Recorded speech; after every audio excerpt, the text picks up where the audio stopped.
لره دا پر یاد راوړی دی چې په ډیورنډ کرښه باندې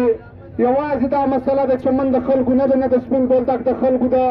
دا مسله د ټول وطن د ټول پښتانه افغان ده. دلته موږ 5 مطالبې راوړي دي چې په ډیورنډ کرښه پاسپورټ نه منو او ورسره د پي ټي او مشران دې لاسي موږ افغانانو پښتنو ته د طهري شریعت ورکولی شي،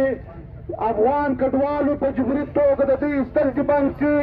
یا د چمن پر لږ چې ناست دی دغه ټولې مطالبې چې ومنلی شي. خو دا یو خواست کوم د ځنګلاو د میرزیا ډېرو خلکو ته چې هره ورځ دلته په دې روډ باندې په خپل افس کې زموږ مستقام خلک په جنګ سره اخته وي. ملک باري ته خواست کومه، ملک هاشم خان کاکړ ته خواست کومه چې وروره پرېږدئ دا به دوی په خپل مابینځ کې پرېږدئ، راسئ ملي یووالي وکړو، ملي ګټو ته مخ کړو، زموږ وطن اور اخیستی دی، راسئ دې استعماري کوټو ته مخ ور واړوو، دا خپلې زوی خیالیو به دوی پرېږدو، پر ټول ولس باندې غږ کوو، راسئ په ننګ افغاني راوځو، سره ودرېږو، اتفاق سره وکړو. موږ به ځو پر مخ باندې، تاسو زموږ سره ملګرتیا وکړئ، دا لانډ مارچ به ځي تر کوټې پورې، د ګورنر هاوسه پورې، زموږ دغه پر امن مطالبې دي، تاسو زموږ ملګرتیا وکړئ. ډېره مننه. موږ د ملګرو څخه خواست کوو صفونه برابر کړي، د هغې په منظمه طریقه باندې به زه پر مخ باندې. ډېره مننه. بس تر دې ملګرو که په منظمه طریقه راځي، منظم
مرګي سړی تراشي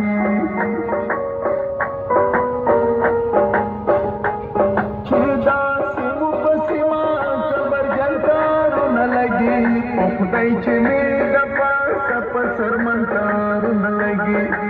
ننګ پښتانه شول په ډیورنډ کارونه لګي